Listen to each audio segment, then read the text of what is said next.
On the day my cousin insisted on breaking off her engagement with the Regent in search of true love, I unexpectedly overheard the Regent's inner thoughts. How blind was I in my past life to have become so obsessively infatuated with her, and ended up dying a miserable death. What a disgrace, in this life. I will settle both old grudges and new hatreds, might as well just finish off this whole family of fools ahead of time. Link I, flaying alive, hot iron branding. Before he could finish his silent recitation, I dropped to my knees with a thud. Brother-in-law, marry me, please. Hello, everyone, welcome to my channel. Subscribe us to read wonderful stories every day. Now, the story begins. My kneeling plunged the entire hall into a deathly silence. No one expected that I, the timid and neglected third young miss, would dare to make such a shocking move. The first to come to her senses was my cousin. When Yang ran, she sneered and glanced at me. Her eyes filled with disdain and contempt. What are you doing, third sister? So eager to kneel and pick up the marriage proposal I rejected. Look at how anxious you are. You've even abandoned all sense of propriety and shame. My fingers twisted tightly in the hem of my skirt as I lowered my head, my cheeks burning with embarrassment, but deep down, I felt no regret. Compared to my own life, what did propriety and shame even matter? This entire family is cold-hearted and unfeeling. With no trace of familial affection, I have no desire to die with them. Thinking this, I pursed my lips slightly and explained, the Regent is handsome and talented, excelling in both civil and military affairs, truly the finest man in the world. I know I am not worthy of such a match, but with such an excellent husband, who wouldn't want to try their best to win him over? On the high seat, Regent Chu Jingju remained silent. His deep, unfathomable eyes casually fell upon me, revealing neither joy nor anger, but inwardly, there was quite a bit of activity. How strange. The blind Wen family actually has someone with eyes that aren't blind.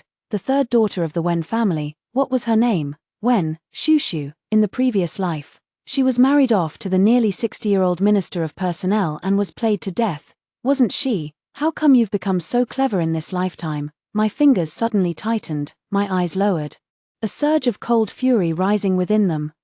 Marrying the nearly 60-year-old Minister of Personnel, truly the kind of unscrupulous deed the Wen family would pull. After all, to them, how can family ties compare to the importance of profit? My engagement with the Regent has been called off. If third sister wishes to pursue it, I won't stand in your way. Only, when Yang Ran cast a deep, meaningful glance at Chu Jingju, who was seated in the main position.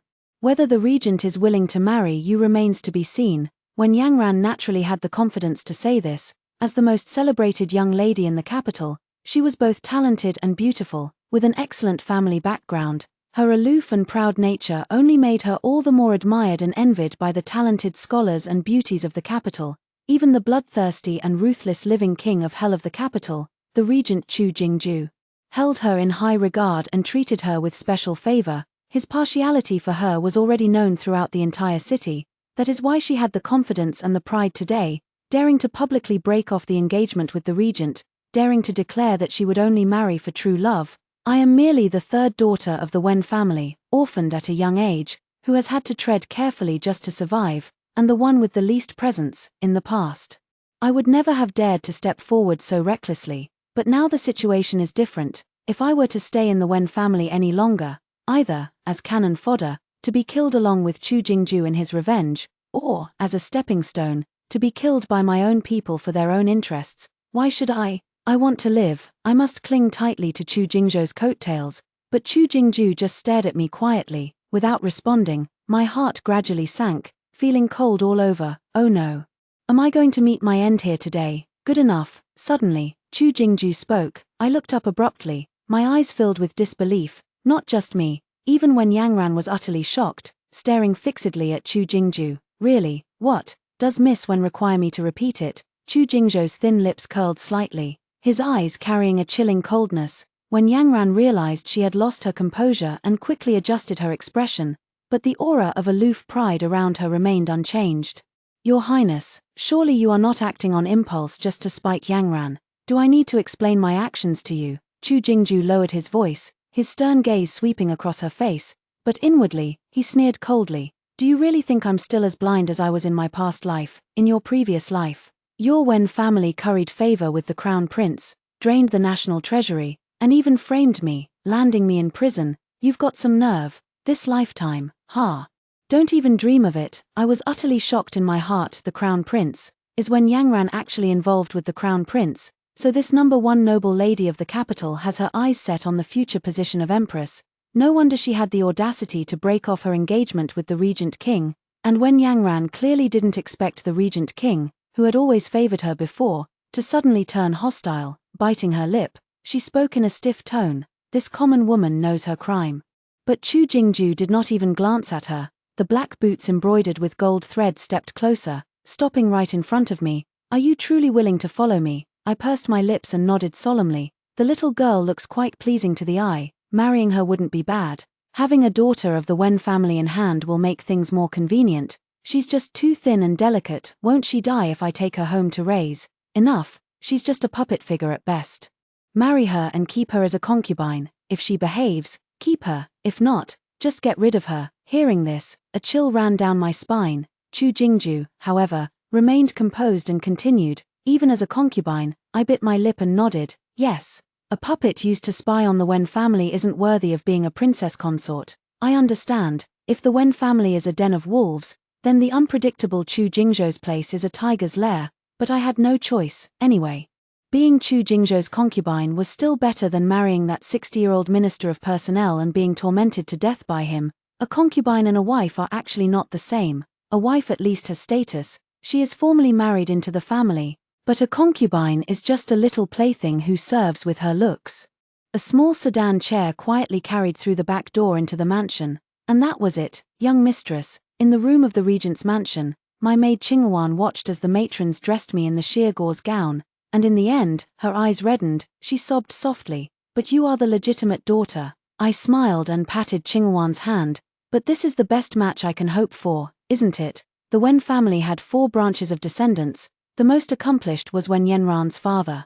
My eldest uncle, he holds the 4th rank official position, serving as the Vice Minister of Revenue, in charge of the nation's finances. My father is the 3rd son, just an ordinary merchant. Scholars, farmers, artisans, and merchants are ranked at the very bottom. Therefore, our 3rd branch of the Wen family is not well regarded within the entire clan, and we have always had to live under the scrutiny of others. In recent years, my parents passed away one after another. Leaving me with no one to rely on, I've lived even more cautiously, just hoping for a peaceful life. But what's the result? Still being treated as a tool, married off to a wretched old man in his 60s. So, I might as well become Chu Jingzhou's concubine. At least he is young and so handsome, he can save my life. Your Highness. The sound of a maid paying respects came from the doorway. The door opened, and Chu Jingzhou stepped inside. Upon seeing my attire, he paused and said, "Everyone, leave."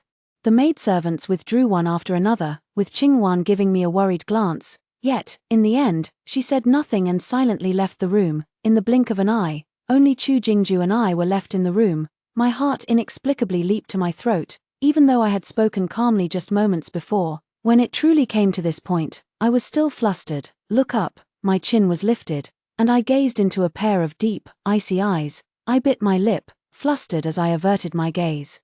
Not daring to look at him, Chu Jingzhou's voice was cold, faintly tinged with inquiry and a hint of killing intent.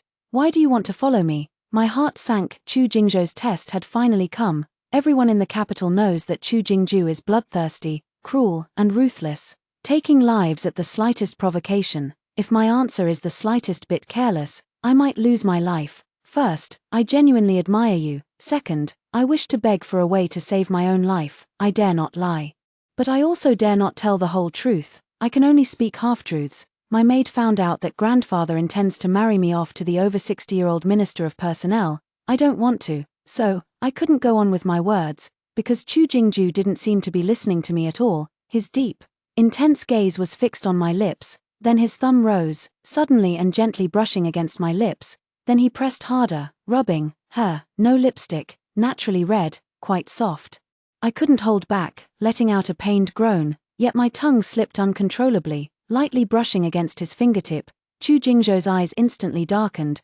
The corners of his lips suddenly lifted as he pulled me up and drew me into his embrace. His rough palm slipped beneath the gauze robe, gripping my waist tightly. Did the matron teach you how to serve? Prove it to me. If you want to stay by my side, how far are you willing to go? My body trembled, and I bit my lip, silently repeating to myself, serve well, live a long life. Then, carefully standing on tiptoe, she gently kissed his Adam's apple. The nanny taught me. But I'm not very good at it, Your Highness. Is this right? Chu Jingzhou's eyes darkened abruptly. I hadn't even processed what was happening before my body was lifted into the air and thrown onto the bed, with such innocent, pure eyes. You say you don't know how, and you call this not knowing how.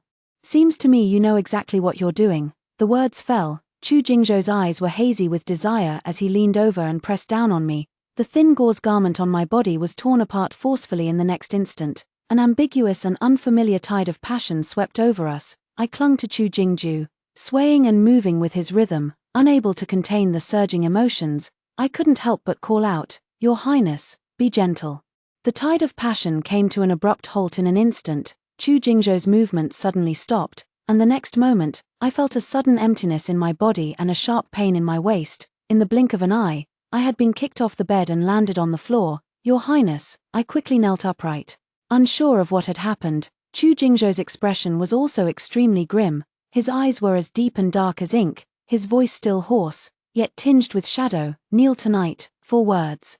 Simple and clear, yet they left me momentarily bewildered. Kneel tonight. If a concubine fails to please her master and is not allowed to share the bed for the night, she is punished by kneeling beside the bed, waiting through the entire night. All because I called him Your Highness and asked him to be gentler. This man, harder to please than the dogs in the mansion, moody and hard to figure out, truly difficult to serve, yet must be served nonetheless. An unloved concubine is even lower than a servant. I don't know how grave a mistake it was to say, Your Highness, be gentle. But I do know that if I fail to win Chu Jingzhou's favor and affection, he will not hesitate to eliminate me when he destroys the Wen family. What difference would it make to die in the Regent's mansion or in the Wen family? Am I addicted to moving graves? So, I had no choice but to grit my teeth and secretly ask the teaching nun for several boudoir romance booklets.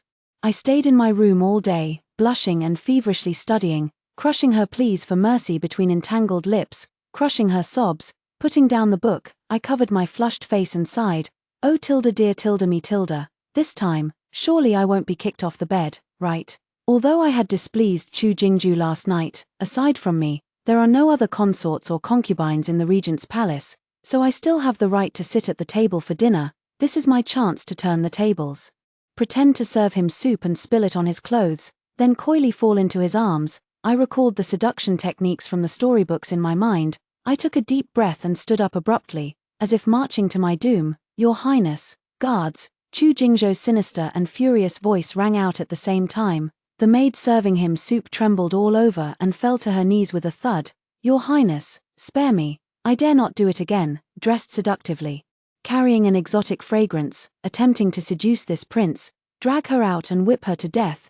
Chu Jingzhou frowned in disgust, as if thoroughly disgusted and having lost all appetite. He slammed his chopsticks down heavily. Then he looked sharply at me, his voice cold and impatient. What were you about to say? The maid being dragged out screamed incessantly. My hair stood on end with fear, my tongue tied in knots as I stammered. Your Highness, would you like to try the Osmanthus cake? Cake I made. Some sweets might just help ease Your Highness's worries. TSK, she's quite perceptive. Knowing I've lost my appetite from frustration, the gloomy aura around Chu Jingzhou diminished slightly. Even though his brows were still furrowed, he actually took a bite of my Osmanthus cake. A flicker of surprise instantly flashed in his eyes. This little girl looks like she's never done a day's work. The craftsmanship is quite good. It's just that this pastry is a bit dry and hard to swallow. Somewhat. Your Highness, your tea. A freshly poured cup of clear tea was promptly presented. I saw the growing satisfaction in Chu Jingzhou's eyes and suddenly felt that I had found a way to survive. Since serving him in bed wasn't an option, why not leverage my ability to hear his thoughts and become his maid, attending to his every need with meticulous care, quietly and imperceptibly? I would infiltrate his life. No one in the entire Regent's mansion could possibly be more skilled than I at serving him. Letting him leave me is simply not an option. Your Highness, the ink is ready. Here is your brush. Your Highness, would you like to wear this black robe today? It makes you look exceptionally majestic and dignified. Your Highness, the fish bones have been picked for you. Your Highness, smack. The brush was slammed down onto the rice paper, ink splattered, ruining a fine piece of calligraphy. Chu Jingzhou seemed utterly annoyed with me, his face dark and gloomy. A sharp Oppressive gaze swept over me, when Shushu, the last maid who dared to speculate on my thoughts and tried to flatter me. Her corpse is still feeding the wolves in the mass burial ground. If you dare make another pacer, I'll tear your mouth apart. Head lowered, I hunched my shoulders and silently shut my mouth, but inwardly, I pouted. Liar, I've been serving excellently for over half a month. You're clearly over the moon with satisfaction. TSK, Chu Jingju lowered his gaze, staring at the ruined calligraphy, and suddenly frowned. He seemed to be expressing regret. But I quickly stepped forward and pushed a cup of tea in front of him. You must be tired after practicing calligraphy all morning. Your Highness, please have some light tea to refresh yourself. Chu Jingzhou's expression grew even more unpleasant. Get out, I quickly acknowledged. But my demeanor remained calm and unhurried as I said gently, yes Tilda, I'll go fetch some tea and snacks for you, my Lord Tilda. With that, I smiled, my eyes crinkling, and had just taken a step when I looked up to see someone standing at the study door I hadn't noticed when they'd arrived, dressed in black robes embroidered with golden pythons. Their posture was elegant, but their gaze was deep and unfathomable. They were watching us with a faint, ambiguous smile. Chu Jingju frowned, his expression cold. Why didn't you announce your arrival? The man did not respond, merely lifting his lips in a slight nod as a form of salute. Imperial uncle. My heart trembled violently, and I immediately recognized this person's identity. The Crown Prince, Chu Yu, the person Chu Jingju is determined to take revenge on in this lifetime. I went to the small kitchen to fetch some tea and snacks, and when I returned, Chu Jingju had already lazily leaned back against the chair. With his already handsome features, his casual lift of an eyebrow made him appear exceptionally carefree. Yu looked at the Crown Prince, a faint, cold smile playing on his lips. The Crown Prince speaks rightly. After all, I command the 100,000 Imperial Guards. For His Majesty's birthday banquet in 3 days, I shall naturally ensure the security and protection, fulfilling my duty with utmost responsibility. Ha, a birthday banquet, more like a Hongmen feast. In my past life, I dispatched troops to guard it, yet you ended up being assassinated at the banquet, when Yangran risked her life to save you, taking a knife for you. The two of you have been granted a marriage by His Majesty, a joyous occasion for all, yet I, the Prince, have been charged with negligence in protection, and you have stripped me of my authority over the Imperial Guards. Why don't the two of you just die from happiness? When Chu Jingju suddenly looked up at me, as if suddenly remembering something. I recall your cousin Wen Changqing is one of the 12 commanders of the Imperial Guard, isn't he? I was taken aback. Wen Changqing. Wen Yanran's brother, that lecherous good-for-nothing. Nodding blankly, I whispered softly, he is my cousin. The smile at Chu Jingzhou's lips grew even colder. Although your cousin Wen Yangran had the audacity to break off the engagement with me, at least you have stayed by my side. I should let bygones be bygones and take better care of your family. For His Majesty's birthday banquet, I will promote Wen Changqing and appoint him as the commander of the Imperial Guards. What do you think?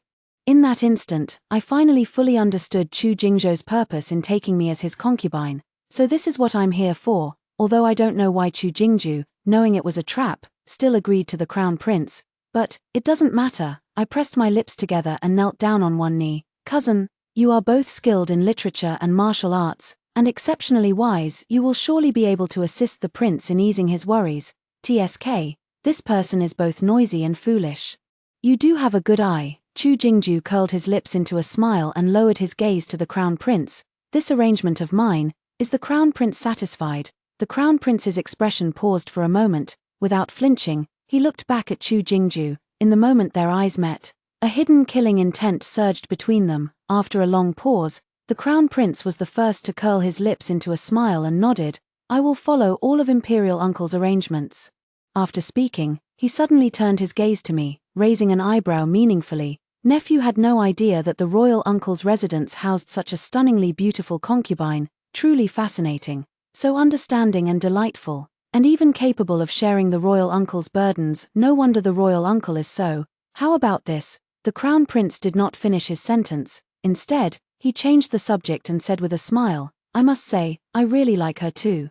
Would you be willing to part with her, uncle, and let me have her for a couple of days to play with? Chu Jingzhou's eyes darkened instantly. The Crown Prince raised an eyebrow leisurely, his demeanor casual. Of course, if your highness truly can't bear to part with her. A mere maid. Chu Jingzhou spoke up immediately, his tone indifferent. If the Crown Prince wants her, she's yours. There's nothing I can't bear to part with. Ha, ridiculous, dare to test my weakness. Are you even worthy? Do you really think I'm still the same as in my past life, to be brought down by a woman? Dream on. Isn't it just a concubine? What's there to be reluctant about? My fingers suddenly went numb, an indescribable emotion creeping up my spine. My fists clenched tightly as I lifted my gaze to look at Chu Jingju. A flicker of darkness passed through Chu Jingzhou's eyes, but then, it returned to its profound indifference. Then this nephew thanks his highness for your generosity. Chu Yu smiled, his gaze sweeping eerily toward me, who stood there dumbstruck. With a faint smile on his thin lips, his expression was inscrutable. But there's no rush. In 3 days, at the palace banquet, just bring her to me. When I returned to my small courtyard, Qinghuan was picking osmanthus flowers under the tree. Seeing me come in, he immediately frowned and said with a worried expression, "Miss, the money from pawning your jewelry is all gone. We have no money left to buy flour to make osmanthus cakes. We've been sending them to the prince for so many days in a row. If we suddenly stop now, how can we?" "It's fine," I said woodenly, shaking my head, my heart filled with melancholy. "If there's no money, then I won't send it." Qinghuan blinked in confusion. Not sending it, not trying to please the prince anymore. I pressed my lips together and didn't answer, only looking up and letting out a long sigh. "I'm tired, let it all be destroyed, after sending the prince away for 2 days. Will I still have a way out when I return? Why does Wen Yangran want to be the crown princess? Yet it's me who ends up suffering the consequences." Some people are ambitious, yearning to live a dazzling and proud life, yet they don't realize that for some, merely surviving is already a struggle. I'll be implicated by her and face Chu Jingzhou's retaliation. Forget it, since fate is unavoidable, I might as well lie low and try to please the crown prince, survive 1 day at a time. Killing the Wen family would be easy for Chu Jingzhou to take revenge, but killing the crown prince probably wouldn't be that simple, right? After all, he is the future heir to the throne. His own nephew, Qinghuan, bring out all those romance novels I had stored away before. They need to see the light again. I hope the crown prince will be easier to serve than Chu Jingzhou. I don't know why the crown prince didn't take me away that day. Instead, he insisted on keeping me in the prince's residence for a few more days. My identity has become extremely awkward. It's no longer appropriate to continue serving Chu Jingzhou, but not going seems inappropriate as well. What's the problem? I'm just a mere concubine, and he doesn't care anyway. I'm not going. I turned back to my bed and continued flipping through my little romance novel. Then, I spent 2 sorrowful days unable to sleep well, dark circles under the eyes. Isn't that a bit exaggerated? Is it really that comfortable? I lay listlessly on the bed, flipping through the pages of the book, staring at those lines of description, my brow furrowed deeply. The crying became fragmented, eyes unfocused, voice already hoarse. I could only cling tightly to his body, and then, my mind involuntarily recalled the sensation of holding Chu Jingzhou tightly that night. I paused, unable to read any further, and then what? And then I lifted my head to seek his lips. A violent shudder ran through my body, and I froze as if struck by lightning. Slowly turning my head, I saw Chu Jingzhou, clad in black martial attire, standing by my bedside at some unknown moment. "Your Highness." My face turned pale with fright, and I quickly turned over and knelt on the bed. My mind was full of question marks. When did he get here? How much did he hear? Chu Jingzhou seemed to be in a bad mood, his voice carrying a low, somber tone. "Keep reading. No more osmanthus cakes. No more tea brewing either. Haven't been out for 2 days. Just hold up in your room reading storybooks." I was instantly choked with anger. "You're going to give me away and still exploit me, this humble one." The words of refusal had just begun to form. My stomach let out a clear, rumbling gurgle first. The room was dead silent, making the sound especially crisp. My face instantly turned even redder. Holding my stomach, I cautiously looked up and stole a glance at Chu Jingzhou. Chu Jingzhou frowned as if annoyed. Clicking his tongue in his mind once more, he pulled me off the bed with an expressionless face. "Can you get full just by looking at me?" As he spoke, his gaze swept over the empty table, which didn't even have a plate of snacks. The frown deepened. "Not even a bit of food?" I nodded pitifully. "Concubines don't receive a monthly allowance. We can only rely on rewards. The jewelry I brought from my family home, I used it all to buy ingredients for osmanthus cakes before." Chu Jingzhou's expression suddenly froze, as if he had just realized that he had never given me any rewards. A shadow of darkness flickered in his eyes. Guards, exquisite dishes filled the table. Chu Jingzhou sat down at the table without ceremony, tilting his chin toward me. "Eat." I lowered my head, touched the tip of my nose, and concealed the emotions in my eyes, I obediently sat down, picked up my chopsticks, and began to eat. Chu Jingju leisurely took a sip of iced tea, his gaze fixed on me with a deep, penetrating intensity. Gradually, his stare made me feel uneasy. Just as I was about to ask if he wanted some too, his pale, slender fingers suddenly appeared before my eyes. Chu Jingju reached out and gently pinched my plump cheeks. How much can these cheeks actually hold? Are you a hamster or something? I stared in shock, my eyes wide. Instinctively, I swallowed the osmanthus cake in my mouth. Chu Jingzhou's gaze was inexplicably dark. Had enough. I shook my head blankly, then nodded. The next moment, I was suddenly lifted into the air. I gasped in surprise, tightening my arms around Chu Jingzhou's neck. My eyes filled with panic. Your Highness.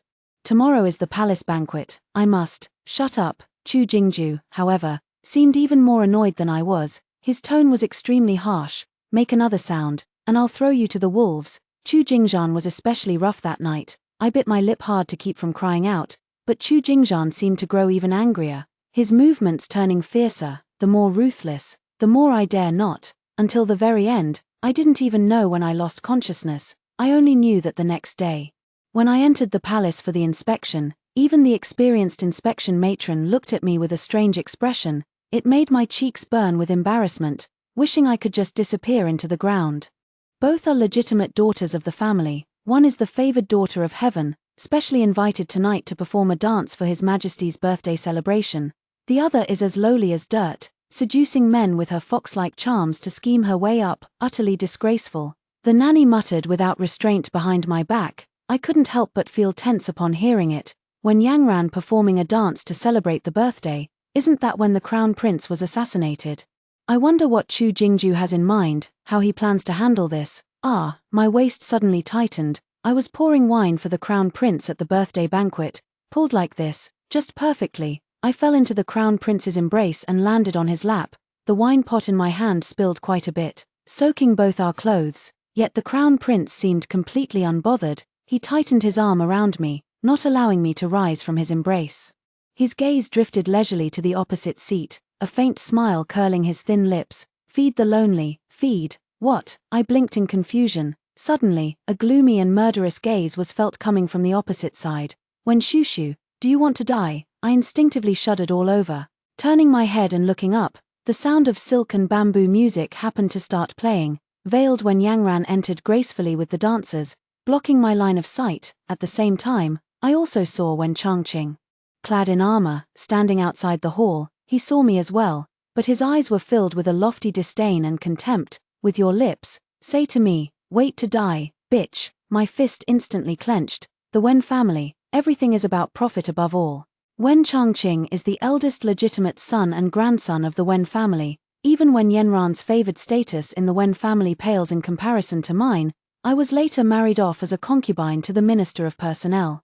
All to pave the way for his political career. Now, I have willingly degraded myself, offering to become Chu Jingzhou's concubine. I have become a useless pawn, abandoned by the Wen family. Rather than keeping me around to continue bringing shame to the Wen family, they would rather I just die outright. I bit my lip, feeling a sense of resolve. What if I take the knife for the crown prince? When the emperor rewards me, I won't ask for a marriage arrangement. I just need a legitimate reason to leave the capital openly. It should work, right? Are you trying to seduce me? The crown prince suddenly touched my lips and leaned in closer to me. Their lips drew closer and closer, and the darkness in his eyes deepened. No wonder the emperor's uncle made such an exception for you. But it doesn't matter. Today, I'm not just going to play with his woman right in front of him. I'm also going to take back the power that was originally mine. Guards, protect His Majesty. There's an assassin. A black-clad assassin descended from above. Chu Jingzhou's sinister voice echoed through the hall. A flash of sword light. The long blade twirled in his hand with a flourish. He immediately slashed the assassin's arm. The scene instantly descended into chaos. As blades clashed, the assassin gradually lost the upper hand. Seeing that he was outmatched, he abruptly turned around, clutching his wounded arm, and fled through the window. The crown prince and Wen Yangran exchanged a glance across the crowd. Both of their eyes were filled with shock. Clearly, neither had expected such an outcome. I was equally bewildered. Is that it? Chu Jingzhou, you came back after being reborn, and this is all you've got. So what if the assassin escaped? The blame for the failure of the guards still falls on you. Aren't your 100,000 imperial guards still going to be taken away by the crown prince? As the night deepened, the entire palace was filled with the flickering light of torches hunting for the assassin. I stared blankly at the plate of grapes on the table, but who would have thought that the assassin was actually caught? Your Majesty, the assassin has been captured in the Eastern Palace. Additionally, Chu Jingju paused for a moment, then threw a doll covered in silver needles and a dragon robe onto the ground. This was found in the Crown Prince's palace. The birth date on the doll is Your Majesty's. For a moment, everyone in the hall gasped in shock. The reason is none other than the fact that the current emperor is only 35 years old, which is actually in the prime of his life. 5 years ago, for some unknown reason, he suddenly fell seriously ill and has been bedridden ever since. Unfortunately, at that time, the crown prince was still too young and inexperienced to take on the heavy responsibility of ruling the empire. Thus, the emperor appointed his younger brother, Chu Jingju.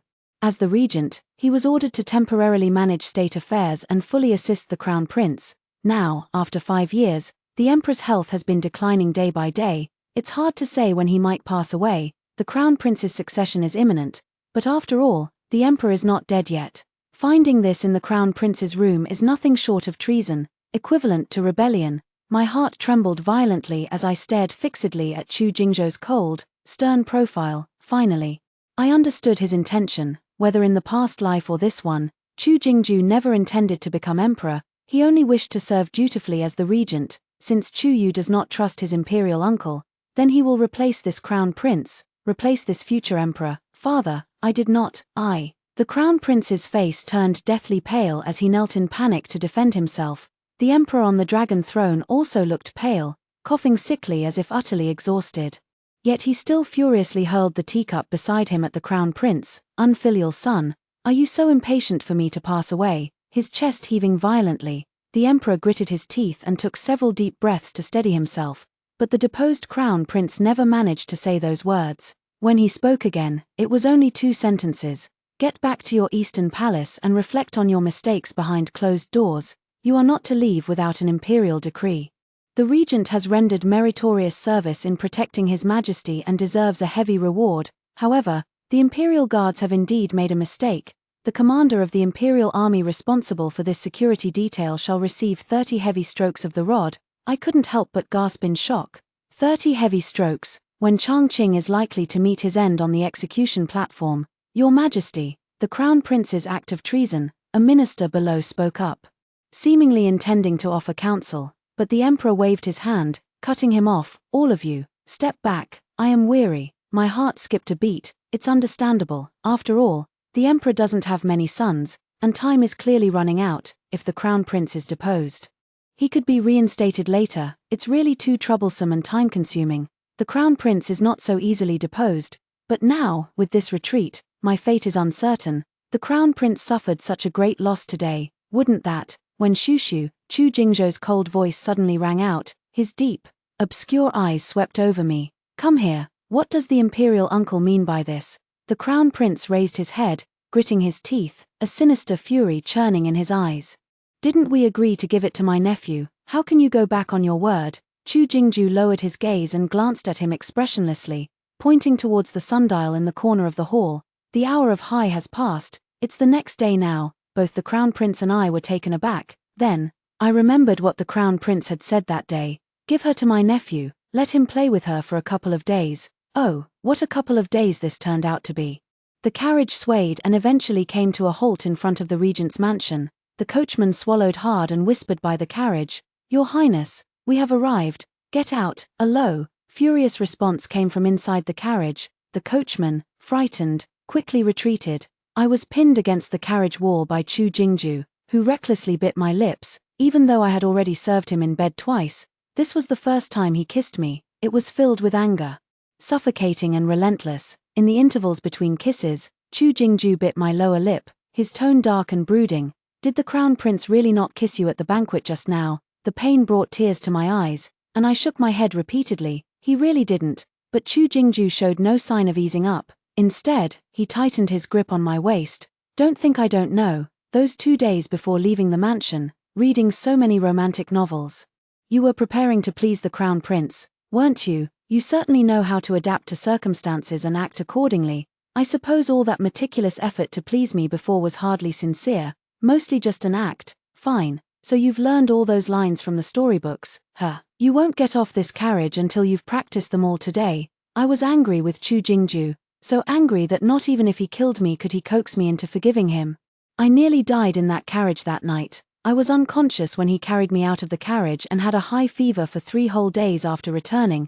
I couldn't even get out of bed. Even after recovering, I would instinctively tremble all over whenever Chu Jingju touched me. TSK. Chu Jingju withdrew his hand with a cold expression, not touching me again. He slightly lifted his chin, signaling for me to finish the ginseng soup in the bowl. I picked it up with a bitter face.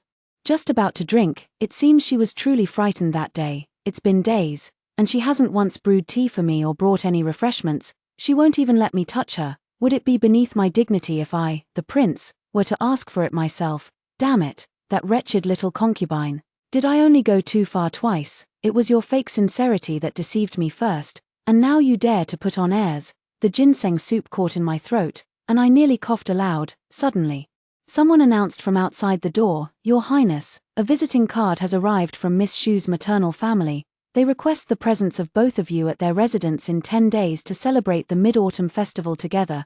Chu Jingzhou's brows suddenly furrowed. I thought there was some conspiracy, but it turned out to be, Miss Shu. What kind of awkward address is this? Without even a proper title, it sounds terrible. Me. Have you forgotten how you took me as your concubine in the first place? You never intended to give me any status, did you? What are you dissatisfied with now? Oh, by the way, what did the servant say earlier? The Mid-Autumn banquet. Last time the Wen family invited me, wasn't it for old Master Wen's birthday banquet 3 months later? I was framed, drugged with a love potion, and ended up running into Wen Yangran, who was already the crown princess. She devised a plan to save me, but was caught in public, and from then on, the crown prince doubted her purity, subjecting her to harsh treatment, out of guilt and pity. I, the prince, also took great care of her, granting her every request. In the end, deep affection took root, and obsession turned into madness. Little did I know, this was all a honey trap she and the crown prince had set from the very beginning. I risked life and limb for her, eliminating bandits and rebels, only to have all the credit go to the crown prince. In this lifetime, why has the timeline advanced so much earlier? It seems failing to marry the crown prince has made her desperate enough to resort to another scheme, hasn't it? A cornered beast struggle utterly foolish. Well, since you're so eager to die, I'll grant your wish. My pupils couldn't help but dilate. I did say that in my previous life, Chu Jingju broke off his engagement with Wen Yangran. Logically, they shouldn't have had any further interaction. How could he still be so obsessively infatuated with her? So it was after marriage, the emperor's uncle and his niece-in-law. That's intense. It's rather laughable, when you think about it. As a concubine's daughter, I was married off without a dowry, without a wedding ceremony, and without the customary return to my natal home. The Wen family acted as if they had never had a third daughter like me, but now, everything is bustling with excitement. As if they couldn't celebrate the reunion festival without me coming back. It seems third sister has been doing well these days. You look much better in complexion. When Yenran's gaze swept over my face as she spoke with feigned concern, but the displeasure in his eyes was clear and unconcealed. The uncle's expression was also very unpleasant. After all, when Changqing had suffered a caning punishment, both of his legs were crippled, and he was still groaning in bed to this day.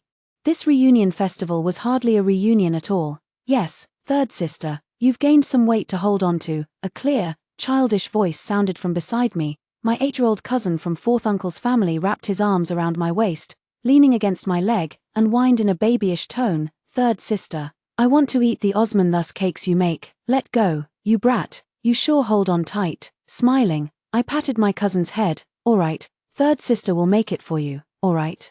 It's been days since you last served me, third sister." The little cousin suddenly glanced timidly at Wen Yangran and whispered as if reciting lines, "Can I sleep with you tonight?" Chu Jingzhou's brows instantly furrowed. His inner voice was already gritting with anger. "You little brat, are you done yet?" His little cousin was startled by his expression, pouting as tears welled up in his eyes. "Third brother-in-law, you're so fierce. Hey, hey, hey." I quickly covered his mouth. "You can't just call him that. I'm just a concubine." How could he call him brother-in-law? And indeed, after hearing that brother-in-law address, Chu Jingzhou's expression grew even more unpleasant. Shushu. During the after-dinner break, my uncle Wen Liangkuan called me into the study. He pushed an uncommon 1,000-tael silver note toward me. As a concubine in the regent's residence, you probably don't receive much of a monthly allowance. Take this money, keep it for security. I raised my eyebrows slightly in surprise. Oh, so generous. My uncle didn't beat around the bush. As if certain I couldn't resist the temptation of this silver note, he then immediately said, "Your cousin was meant to be the regent's consort, as a younger sister.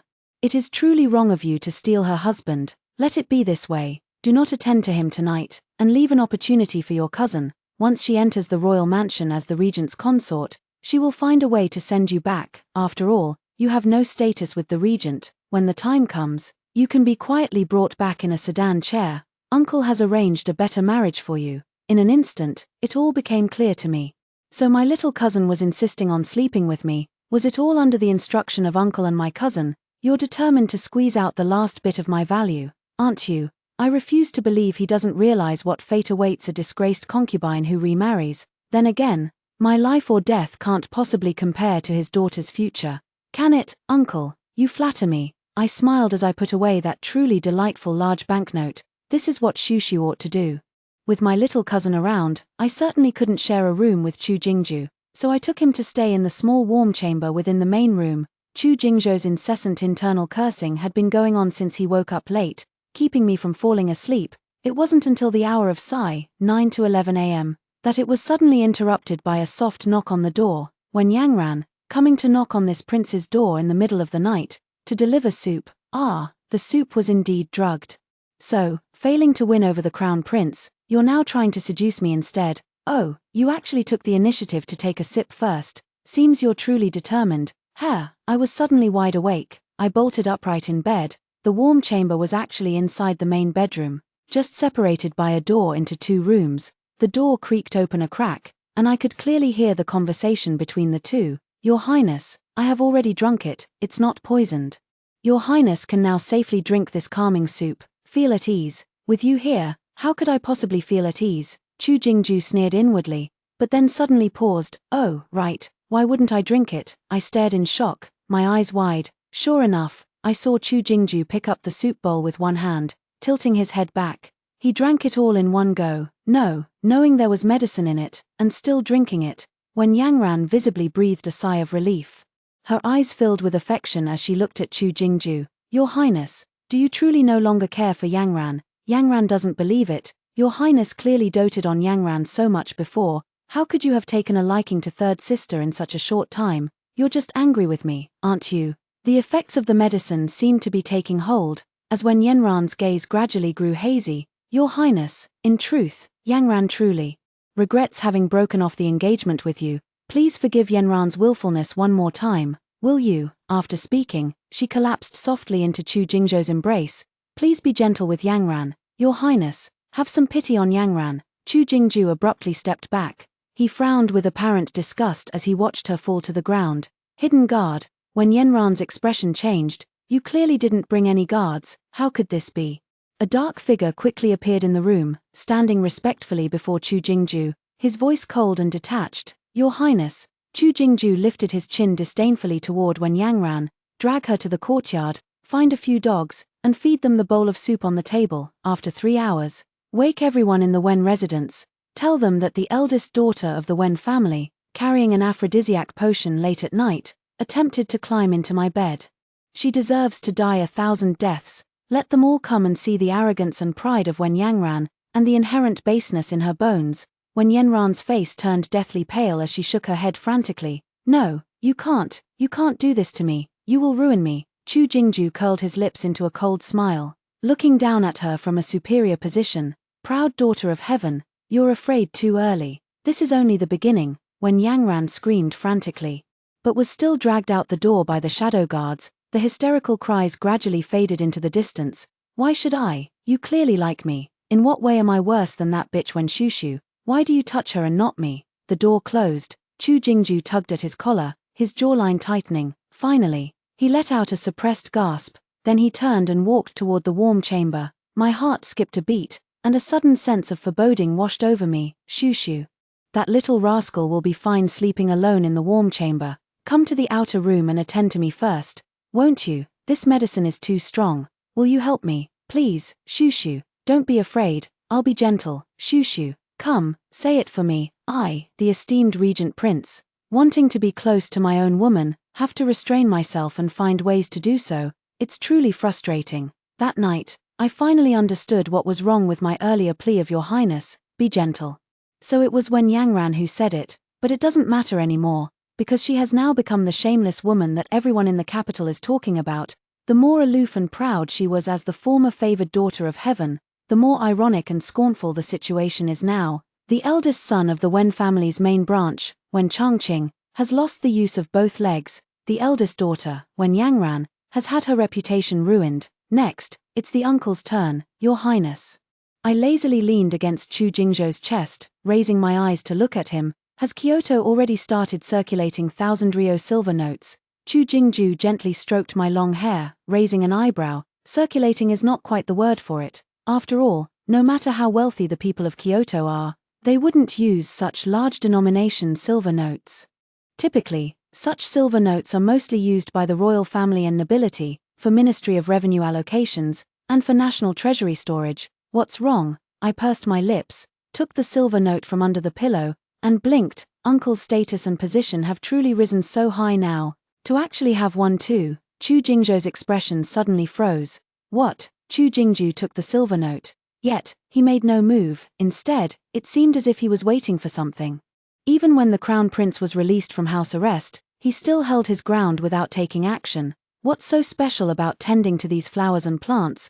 Can't you see this prince has run out of tea? Chu Jingzhou's resentful thoughts echoed from behind. I simply pretended not to hear, peacefully tending to the flowers and plants I had planted. It's not that I'm not afraid of death, but rather, Wen Shushu, how are you serving as a concubine? Chu Jingzhou abruptly threw the brush back into the inkstone. His expression was deeply displeased. The terrifying aura radiating from him was so intimidating that the maids at the door knelt in fear. Can't you even serve me properly? At the very least, you, so, is Your Highness planning to give me away to someone else again? I bit my lip, my eyes slightly reddening with a look of grievance. Or perhaps, does Your Highness intend to punish me by making me kneel all night again? I am at your mercy. I will go pack my belongings at once and will no longer trouble Your Highness. TSK, why are you crying again for no reason? When did I ever say I would give you away? I just wanted you to put some effort into caring for me. Forget it. Chu Jingzhou lowered his head and picked up the brush again. Go tend to your flowers and plants. Qing Luan, standing by my side, couldn't hold back and quietly covered her mouth to laugh. Miss, you're quite familiar with the way now. Ah, it's nothing, just that I can hear the thoughts in people's hearts. Half a month later, a locust plague suddenly broke out in the villages around the capital. The crops yielded no harvest, and the people were plunged into misery. The emperor issued an edict to open the national treasury and allocate funds for disaster relief. However, on the night before the treasury was opened, the imperial guards under Chu Jingzhou intercepted two suspicious carriages, one behind the Eastern Palace and the other behind the Wen residence. Inside the carriages were nothing but large denomination banknotes. Altogether, they amounted to over 10 million taels. The emperor was furious and ordered the treasury to be opened on the spot. Indeed, a third of the silver and money inside was missing. The Crown Prince's collusion with the Vice Minister of Revenue to embezzle funds was proven with solid evidence. The entire Wen family was arrested and imprisoned, subjected to severe torture to extract every last coin they had embezzled over the years. The Crown Prince claimed to know nothing of the matter but, to atone for his negligence, volunteered to go to the disaster-stricken areas to provide relief and suppress bandits. Chu Jingzhou listened, but only responded with a cold laugh. The Crown Prince is digging his own grave. In my past life, I was manipulated by Wen Yangran into taking the blame for embezzling the national treasury, which protected the Wen family. I also led troops over 1,000 miles to provide disaster relief and suppress bandits, was slashed 7 times by mountain thieves, nearly lost my life, and remained unconscious in my residence for a full 7 days. After waking up, I found that all the credit had gone to the Crown Prince. I was left with the disgrace of being accused of neglecting the people's welfare and shutting myself away in my residence. In this lifetime, I want to see how the Crown Prince manages to come out of the bandits' lair in one piece. If he loses an arm or a leg, he has lost all chance at the Crown Prince position from now on. When the entire Wen family was exiled, I made a special trip to watch a group of disheveled people. pelted with rotten vegetables and eggs by the common folk all along the way, utterly wretched, what so-called heaven's favored daughter, flaunting wealth from the people's pockets to gild her own image, disgusting, exactly, what aloof and arrogant top-talented lady, she's just a lowly wretch who's been with dogs. Hit her, when Yangran clenched her teeth, her lips already bitten until they bled, looking up, our eyes met by chance, she shuddered violently all over. Then suddenly burst into a mocking laugh. No wonder the crown prince said I no longer have any value in controlling Chu Jingju. Chu Jingju has someone else in his heart, so, it really is because of you.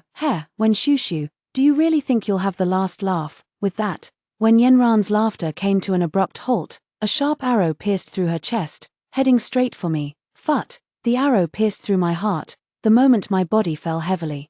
I heard Chu Jingzhou's heart-wrenching scream, when Shushu, good news, I'm not dead. The arrow that the crown prince arranged before leaving the capital didn't take my life. Even better news, while the crown prince was out delivering disaster relief, he was severely injured by bandits and lost both his legs. The emperor was so distressed that he coughed up black blood and remained unconscious for several days. After waking up, I silently issued the imperial decree to depose the crown prince and appoint a new heir. Chu Jingju remained the regent. However, there was a piece of bad news. When I woke up, I could no longer hear Chu Jingzhou's inner thoughts.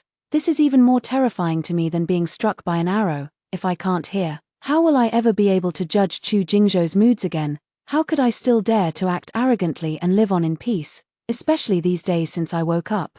Chu Jingzhou's expression has been extremely grim. He hardly spoke a word. I tried several times to guess what was on his mind, but all ended in failure. In the end, Chu Jingzhou grew annoyed and warned me fiercely, if you keep chattering, I'll skin you alive. I think I might be dying. Qingluan, let's run away. Running still offers a chance to survive. Staying here is just waiting for a slow death. I don't have that kind of arrogant confidence.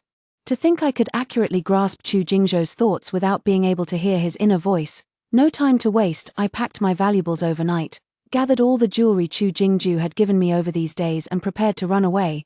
But who would have thought? The door opened, and there stood in the courtyard, bathed in moonlight, a figure as gloomy and menacing as a god of death. If it wasn't Chu Jingzhou, then who else could it be? Where do you think you're running off to? Chu Jingzhou took slow steps, gradually approaching me. His voice was deeper than ever before. I was so frightened that I took several steps back. Your humble servant. When Chu Jingzhou had already closed in, grabbing my wrist firmly. Have I been too lenient with you lately? Who gave you the courage to dare leave me? What could I say? I couldn't very well say that I can no longer hear your thoughts and don't know how to please you. Are you so afraid of death that you want to run away? Not knowing what to say, I simply said nothing.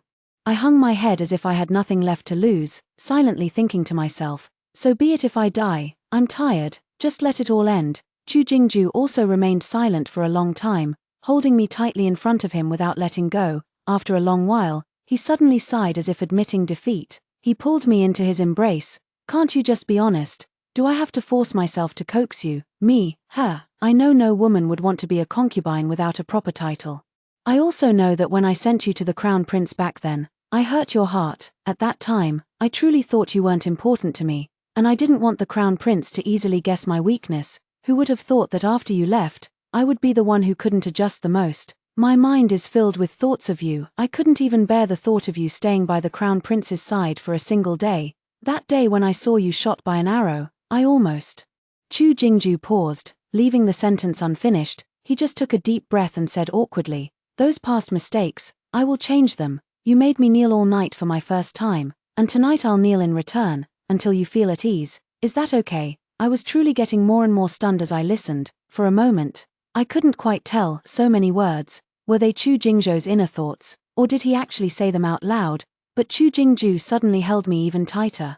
When Shushu, whether it works or not, you're not allowed to leave. Back then, you begged me to take you, and I did. You can't go back on it for the rest of your life. If I had known that one day, I would be completely at your mercy. I should have. Chu Jingzhou didn't finish his sentence. Instead, he released me and gripped my chin with one hand. The moment his thin lips met mine, I heard his sigh. This king has actually fallen into a woman's hands again in this lifetime. TSK. I suddenly thought, it seems I don't need telepathy to understand Chu Jingzhou's heart anymore. Hihi. The second story, a soft, warm hand touched my forehead and exclaimed joyfully, Tao Tao's high fever has subsided. I shifted slightly, feeling a flood of countless memories rushing into my mind, some from my past life, and some from this one. The cries of little Peach Blossom and the children, filled with reluctance, still seemed to linger in my ears. When I opened my eyes, I found myself transformed into a little girl of about 5 or 6 years old. For some unknown reason, the original owner of this body had fallen into a lake while playing and fell seriously ill for 3 days. When she woke up, the soul inside had been replaced by me. Her parents were well-known wealthy merchants in the city, a loving couple who lived a prosperous life. She also had 2 mischievous older brothers, so unruly that even cats and dogs would avoid them. Yet they doted on their only little sister as if she were the most precious treasure in the world. I have personally experienced a kind of familial affection I had never felt before. I could learn whatever I wanted and eat whatever I desired, living a carefree and comfortable life. But, as perfect as everything here is, my husband Jiang Debao is not with me. As I grew up day by day in this city nestled between mountains and a lake, everyone knew that the Hu family, the proprietors of the rouge and powder shop, had a clever and charming young daughter. Even before I had turned 16, suitors had already come in waves. My parents thought this one was good, that one was also nice, and brought a thick stack of profiles to ask for my opinion. I just shook my head. I want to wait a little longer, wait until the seasons change and the migratory birds return, wait until the spring breeze gently brings him back, since I can be reborn as a human.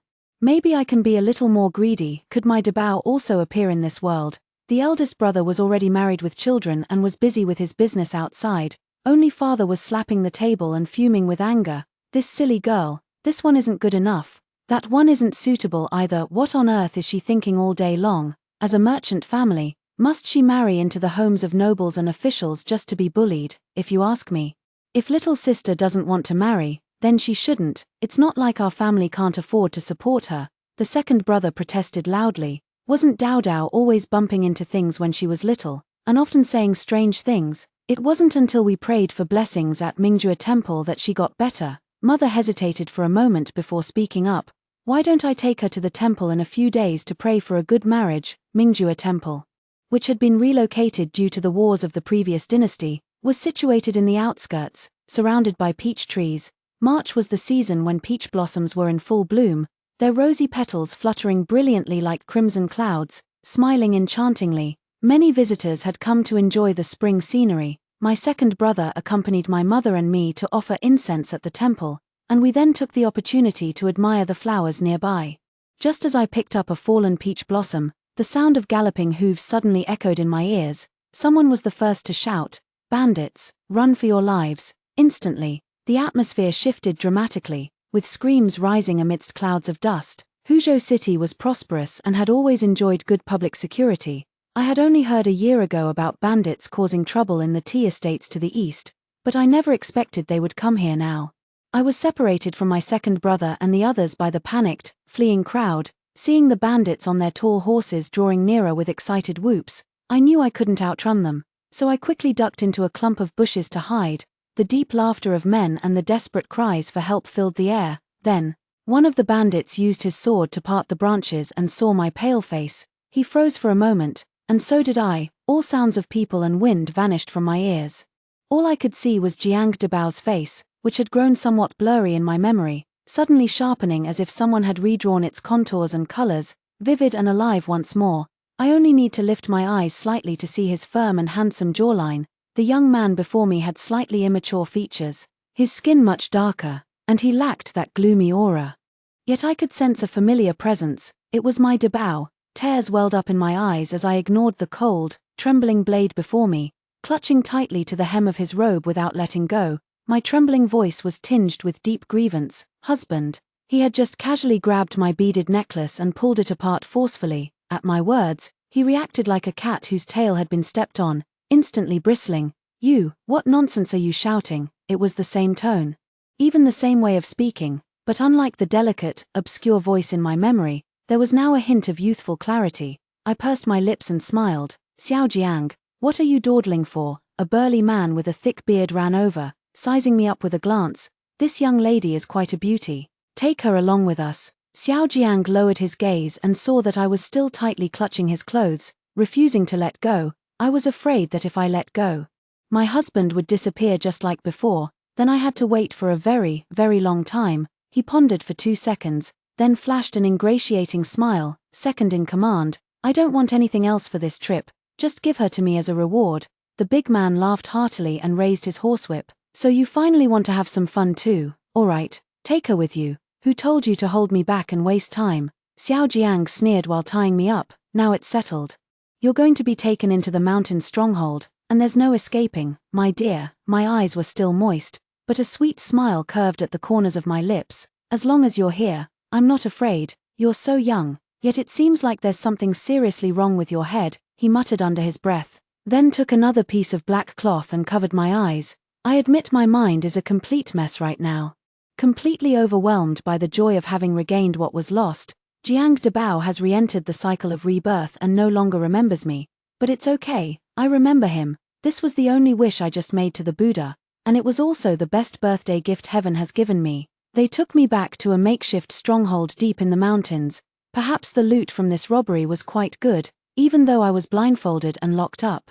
I could still hear the distant sounds of laughter and joy. I fell into a deep, heavy sleep, and had no idea how much time had passed before someone pushed open the bamboo door and entered. He removed the black cloth and leaned down, gently pressing close to my neck. Xiao Jiang's warm breath, mixed with the scent of liquor, lingered around me. It felt as though I, too, had been touched by a hint of intoxication, my heart pounding fiercely. Was he going to kiss me, nervous and bashful? I closed my eyes, yet he only untied the rope that bound me, and seeing me looking so submissive, he flicked my forehead with his finger. Such big ideas for someone so young. Me. Xiao Jiang had drunk quite a bit and was probably feeling a bit feverish, his outer robe hanging loosely over his shoulders, exuding a roguish air. Seeing him standing right in front of me, alive and real, my eyes welled up with tears again. He probably found it somewhat amusing. Didn't you bring this on yourself? Why cry? He poured a glass of water and handed me a roasted chicken leg. I was already starving, so I took it and ate while crying. Xiao Jiang glanced at me sideways. You trust me so easily, aren't you afraid I might have drugged it? It felt as if I had returned to that snowy night when we leaned on each other for warmth. After a moment of silence, I said firmly and obediently, my husband would only protect me, never harm me. He was immediately choked up. After a moment of contemplation, he asked, the work I do is all about licking blood off a knife's edge. Are you sure you've got the right person? I sobbed and replied, no mistake, it was in our past life when we got married. Seeing that my expression didn't seem fake, he stroked his chin and pretended to think for a moment. No wonder you look a bit familiar to me, since we were married in our past life. That means we've done everything that should be done, so, why don't we relive it now? Xiao Jiang picked me up and carried me to the bed. Before I could even react, he had already taken off his shirt and pressed himself on top of me. I stared blankly at his teasing eyes, then reached out and wrapped my arms around his waist, my heart aching. He probably didn't expect me to be so proactive, and his entire body stiffened in surprise. I just felt miserable and on the verge of tears again. My husband's body is covered in bruises, both blue and purple, and there are many scars of various sizes. Did he also have a very difficult life in this lifetime? I clearly burned a lot of paper money for him and did many good deeds, all in the hope that he would have a better life in his next reincarnation. But it doesn't matter now, I've found him, and from now on, I will treat him even better so he never has to suffer again. I cheered myself on with full confidence. But as soon as I moved slightly, the rickety little bed creaked loudly. Xiao Jiang stared into my eyes for a long moment, then let out a soft, silent laugh. He pried my hand open with 2 fingers, lowered his voice to a whisper, like an intimate murmur between lovers, and said softly in my ear, don't move. Someone's outside. His breath enveloped me tightly, making my head feel dizzy. It felt like a very long time had passed before he finally turned over, giving me his back. The person's gone. There's only one blanket, so we'll have to make do. If you dare to snore or grind your teeth and keep me from sleeping, I'll throw you out. Husband, don't go to sleep yet. Could you first take me? To relieve myself, I asked him with a red face, my voice growing softer. I didn't want our first meeting to be this awkward either, but I drank water a bit too hastily earlier, and now I really can't hold it in anymore. It's pitch black outside, and I don't know my way around. What if I run into other mountain bandits or big snakes and wild beasts? What a nuisance. I've never seen a girl as shameless as you, Xiao Jiang said with a cold face as he got up, unceremoniously tossing his outer garment onto me. The mountain wind is chilly, put it on yourself. Let's go. Once outside, I saw that this village occupied a large open area next to a cliff, with about 20 or 30 simple bamboo houses scattered around, and some shabby tents in the corners that also seemed to be inhabited. There was only one rugged path leading down the mountain, guarded by a few burly men, a classic case of easy to defend, hard to attack. After making an effort to memorize the terrain and taking care of everything, I followed Xiaojiang back to the house. Now can I finally get some peace and quiet to sleep? He glared at me fiercely. By the way, I remembered something and whispered to remind him. In our past life, we actually didn't do anything. Back then, you were a eunuch. Xiaojiang's unrestrained smile instantly froze on his face, and he said through gritted teeth, "Have you been playing me all along? What does it matter if I'm a eunuch? I never cared about it anyway." He stared at me in stunned silence, momentarily at a loss for words to refute me. The bed was too small. I turned on my side and wrapped my arms around his waist. Just as he had held me on countless nights we spent together. "Husband, I won't disturb you anymore. Sleep well, I'll watch over you." "Xiaojiang, get your paws off me, or you'll be sleeping on the floor." So fierce, my husband. I let go of my hand and gently leaned close to his sturdy back, maintaining an intimate, ambiguous distance without actually touching. Outside, the mountain wind blew, making the treetops whistle and moan. I only felt that the missing piece in my heart had been filled, and being by my husband's side brought me a sense of security and peace. In this life, my husband isn't called Jiang Debao. He asks me, like the other mountain bandits, to call him Little Jiang. A round-faced young man saw us come out of the room and ran over, slinging an arm around his shoulder with a mischievous grin. "How did it feel to become a man last night?" Little Jiang laughed and punched him playfully. "It was great. If you want to know how it feels, go ask your wife." Several people around burst into laughter. It's great to be as handsome as Xiaojiang. There are even girls who would rather give up being a wealthy young lady to follow him eagerly. The young lady is also longing for love. I just wonder if our brother Xiaojiang satisfied her last night. Ha ha ha. Xiaojiang was used to hearing such crude remarks, but he couldn't help turning back to glance at me. A hint of awkwardness flickering in his eyes, I gave him a reassuring smile. "Husband, I've heard far worse rumors and slander in my past life than this. I'm not afraid. You're not allowed to go anywhere. I'll come pick you up tonight." He took me to a few tents near the stream, gave some instructions, and then left on his own. The tents here were all occupied by the girls who had been captured from the tea mansion earlier, a total of 8. I heard there were even more before. Because during the day they had to do hard labor like washing clothes and cooking, and at night they were abused at will by those bandits. Several girls couldn't bear it in the end and jumped off the cliff to end their lives. The sister-in-law mentioned by Xiaojiang, the wife of the round-faced young man, Sister Hong, was also inside. She and I were probably the most special ones, only working during the day, and able to return to our men's rooms at night. I was well aware that in this place where there was no concept of law or morality, if Xiaojiang didn't protect me, I would likely end up like the others.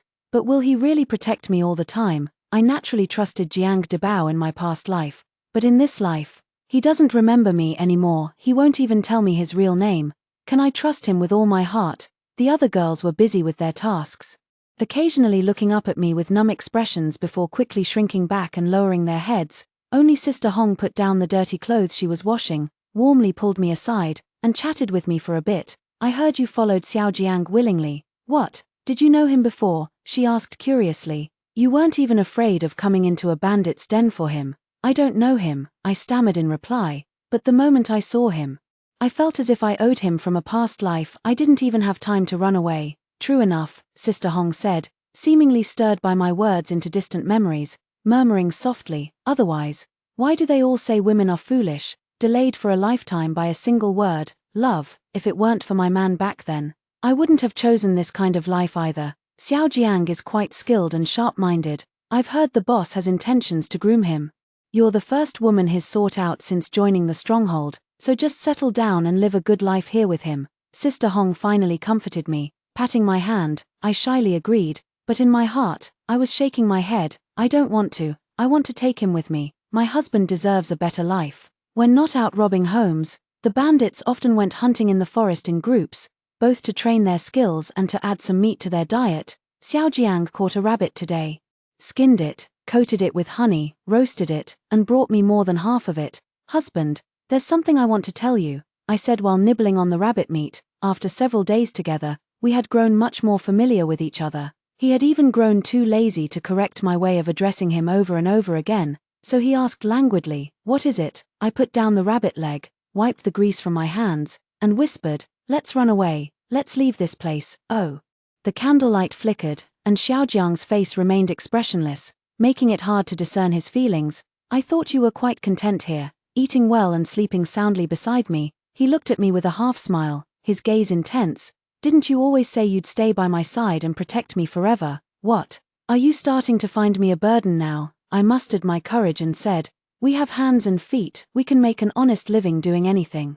Why spend our whole lives as bandits, killing and plundering? Besides, I've noticed these mountain outlaws are a recent bunch, thrown together hastily, their loyalty is far from solid." He gave a rare nod of approval and clapped a few times for me. "Well said, go on. I've observed that the guards outside the stronghold doze off secretly after midnight. We can seize the chance to escape, take the horses, and run. They won't catch up with us anytime soon. Once we reach the government offices, we'll be safe. I've learned a bit of martial arts before, I won't hold you back." At my strong insistence, I learned martial arts with my second brother when I was young, with the goal of if anyone dares to bully my husband again, I'll beat them to the ground. I trained seriously for 5 or 6 years, and dealing with 1 or 2 people was no problem at all. "It seems your promise to protect me wasn't just empty words," he said, his casual attitude turning a bit more serious. "But have you noticed, if the management is so lax, why don't others try to escape?" That's because those who tried to escape ended up dead." "Ah, is that really the case? Have you noticed that usually only the second-in-command is seen around here, while the legendary cunning and ruthless leader has never made an appearance?" I guess I haven't really paid attention to the bandits' rankings either." He pondered for a moment, as if making a decision, and looked at me solemnly. "Miss Hu, regardless of whether what you said about your past life is true or not, I just want to ask you now, can I trust you?" "Of course," I patted my chest in assurance. "Please trust me as much as I trust you, husband. In this world, there is no one who wants to protect you more than I do." He closed his eyes, his Adam's apple bobbing. "If you stare at me like that again, you'll find out what happens." Xiao Jiang, whose name is Jiang Cheng, is a young general who infiltrated the bandits' lair, all for the sake of the great chieftain who has never shown his true face. Last time during the Tea Estate's bandit suppression, he managed to escape and later secretly gathered new followers to commit crimes all around. As long as he remains at large, these bandits will eventually make a comeback, disturbing the peace of the common people. After listening to Jiang Cheng, I raised a question: could the leader be a woman? He pondered slightly and said, "We've considered that possibility, but it's been inconvenient to investigate the tent area." "If you could," I grinned, wrapped my arms around his neck, and whispered in his ear, "if the leader could indeed be a woman, then I think I know who it is, Sister Hong." I once saw Sister Hong coldly forcing the round-faced young man to kneel and admit his mistake. Her eyes filled with disgust, clearly devoid of any affection. She did her work very perfunctorily, washing the same few pieces of clothing over and over, and when she held my hand, I could feel the calluses in her palm, the kind that only years of martial arts practice could form. Jiang Cheng listened, and after a long pause, he finally spoke with disdain in his eyes. "Had enough hugging. Get your paws off me." Had enough. I've already made a profit." With a clear suspect in mind, everything proceeded smoothly. One night, a large troop of officers and soldiers, holding blazing torches, surrounded the entire mountain stronghold, capturing all these wicked bandits in one fell swoop. Sister Hong tried her old trick again, blending into the group of victimized women to slip away, but was stopped. After severe interrogation, she was indeed revealed to be the legendary leader of the gang. The round-faced young man was merely a decoy for Sister Hong. She had once been a woman of the Jianghu, but after her family fell into decline, she married a bandit leader. After her husband was killed by the officers and soldiers, she secretly took over his power. I tightened my clothes and followed the winding march of the army, seeing Jiang Cheng waiting quietly on horseback by the roadside ahead. The flickering firelight behind him made him look like a solitary, cold deity. The deity extended a hand to me. "I was the one who brought you here. Come together, leave together." 1 month after being abducted by mountain bandits, I finally returned home safely. Though not without some fright along the way. Although I was unharmed, the gossips around me were saying all sorts of things. My parents were worried to death, but they didn't dare show the slightest hint of it in front of me. "Dao, that young general who brought you home the other day, will he really come to propose?" Mother asked cautiously. I remembered Jiang Cheng escorting me to my doorstep. He sat high on his horse, looking at me as if he wanted to say something but hesitated. Finally squeezing out just one sentence, "I'll give you an explanation, stay at home and wait for me peacefully." So I sweetly replied with an "Amham." Second brother went to gather information and didn't return until 2 days later, fuming. There's only one young general named Jiang Cheng, around 17 or 18 years old. He's the youngest son of General Jiang of Nanjun. A family like that is far beyond our reach. And I've heard he's been betrothed since childhood to the daughter of the Minister of Personnel. Little sister, are you sure you haven't been deceived? Impossible. I shook my head. He wouldn't lie to me. My husband wouldn't lie to me. The girls of Huzhou City are skilled with their hands, and most wear wedding dresses they embroidered themselves when they get married. I began to embroider my wedding dress stitch by stitch with delicate gold thread on the finely woven, high-quality red fabric. I was immersed in the joy of reuniting with my husband-to-be. Even though my embroidery skills had become quite rusty, I didn't even feel the pain when the needle pricked my finger. Fortunately, Jiang Cheng didn't make me wait long. The people sent by the general's residence had arrived. My second brother secretly took me to the front hall. We had just carefully hidden behind the screen when we heard a cheerful woman's voice. The general's mansion holds an exceptional status. Although young General Jiang is the youngest son, he is a brave and honorable young hero. For your daughter to be chosen by him as his sole concubine is an immense fortune and joyous occasion. Concubine. The smiles on both second brothers and my faces froze simultaneously. The matchmaker continued chattering beside us. Young General Jiang holds your daughter in high regard, which is why he specifically sent us here. Although it is a concubine position, the principal wife is still observing mourning rites and won't enter the household for another 2 years. She comes from a respectable family and follows proper decorum, so she would never make things difficult for your daughter. You can simply prepare to send your daughter off this year to enjoy a life of comfort. My heart felt as cold as if it were wrapped in a block of ice. So, this is what Jiang Cheng calls taking responsibility, indeed.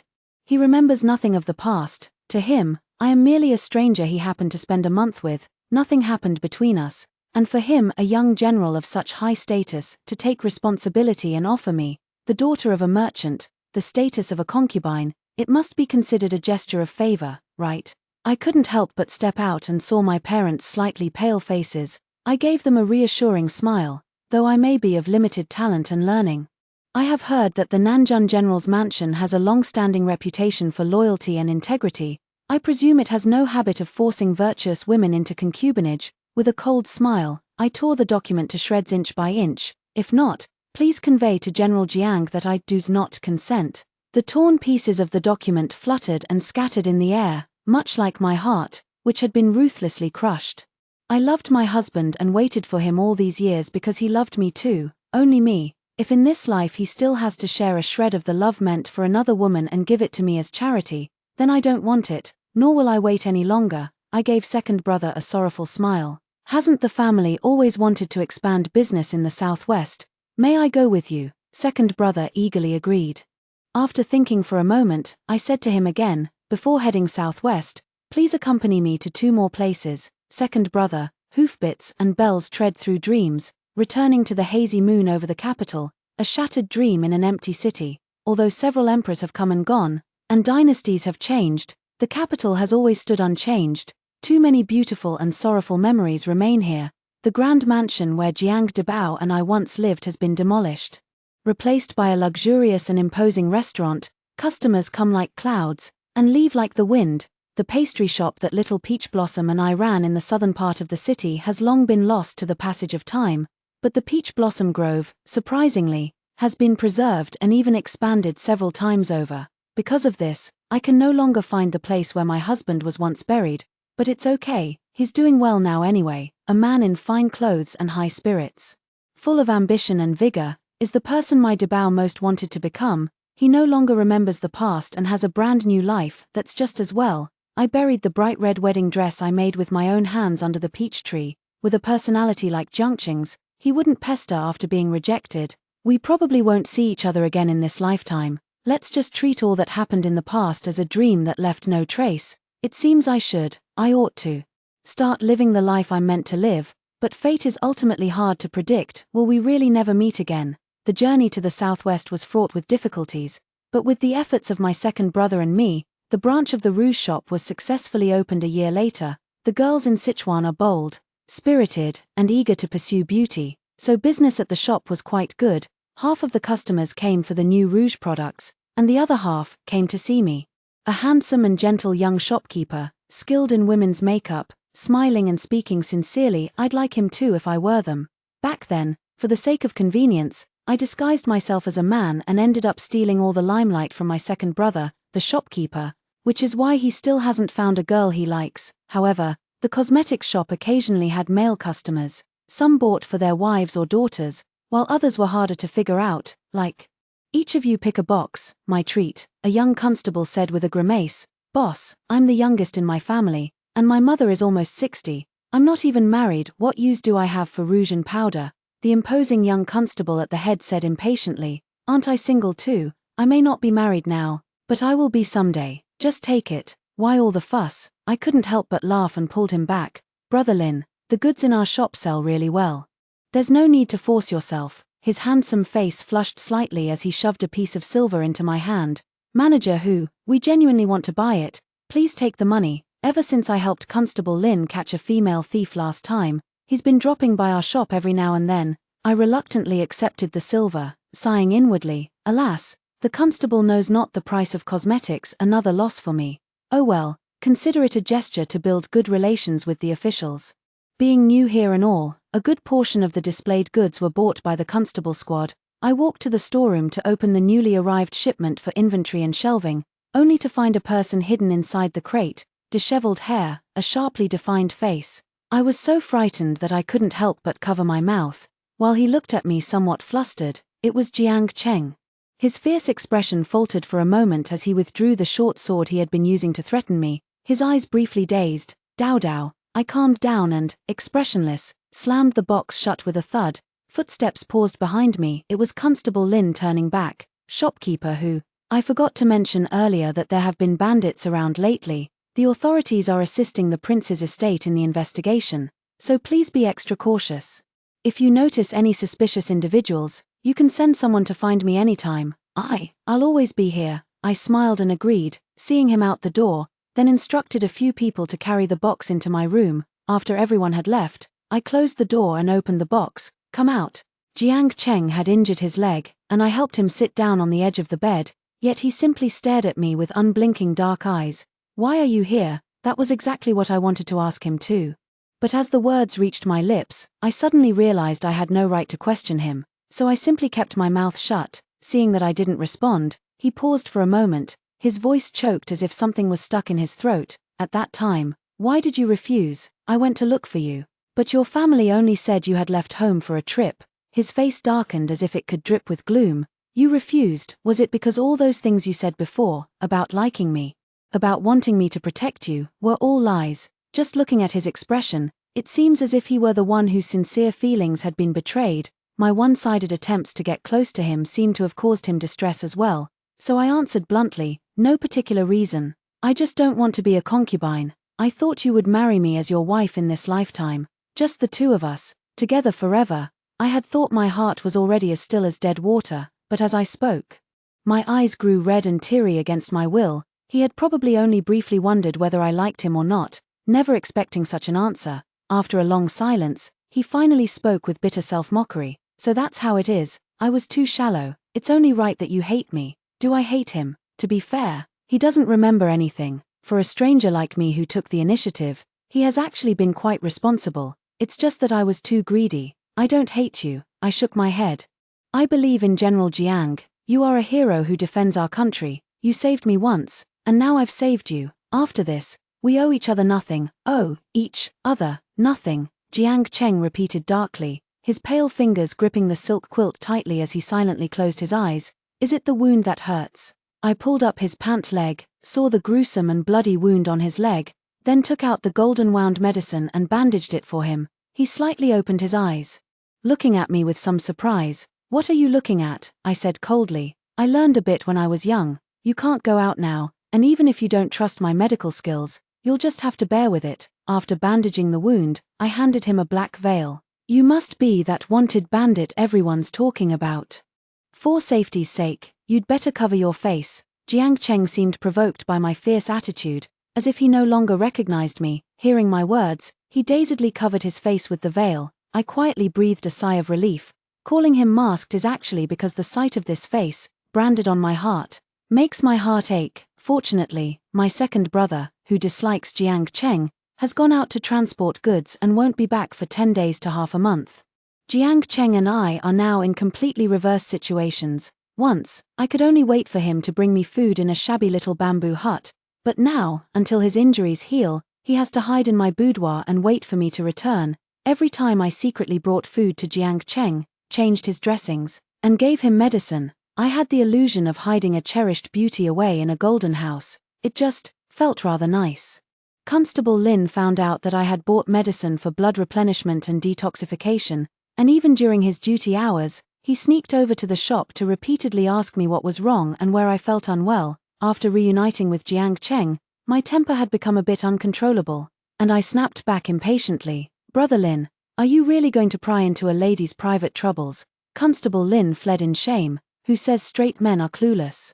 It seems Constable Lin had already figured out I was a woman when I helped him catch the thief. I've also sensed his feelings for me, but right now, I just can't accept anyone else. As long as he doesn't say it out loud, I'll have to pretend I don't know. It took Jiang Cheng 2 days to realize that, since no one else had seen him, it didn't matter whether he covered his face or not. He knew he had been made a fool of, gritting his teeth, deliberately flaunting his clean-shaven face in front of me all day long. A husband is a husband, and Jiang Cheng is Jiang Cheng. I kept repeating this silently in my heart, but on the surface, I remained calm and indifferent, acting as if he were invisible. Seeing that I showed no reaction, Jiang Cheng grew so angry that he laughed, then came up with a new way to torment me. Lying on the bed, he asked with a sinister tone, "Dao Dao, do you like your eunuch husband more, or me more?"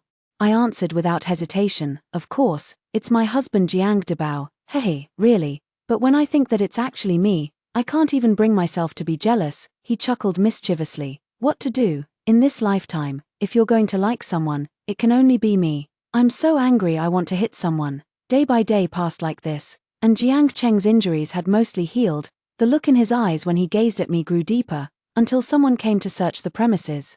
Constable Lin called out cautiously from outside, "Little Hu, are you asleep?" It was a relief that it was Brother Lin. I pressed down on Jiang Cheng's hand holding the sword, messed up the bedding to cover him, took off my outer robe, and slipped under the covers, answering lazily, "Brother Lin, what is it?" The royal guards couldn't wait any longer and kicked the door open, a group of them rushing in with swords in hand. Scanning the surroundings, Constable Lin rushed out in great displeasure. Standing in front of the bed to block everyone's view, "This place is only so big, and shopkeeper who has already gone to bed, where could there be any bandits?" The leader of the guards, who was familiar with him, glanced at the bed and joked with a smile, "You're so protective of your shopkeeper who, anyone who didn't know better would think is your wife." Because we were so close, I could clearly feel Jiang Cheng's body stiffen upon hearing these words. Now is not the time to act on impulse. I had no choice but to reach out and gently stroke the back of his hand to soothe him.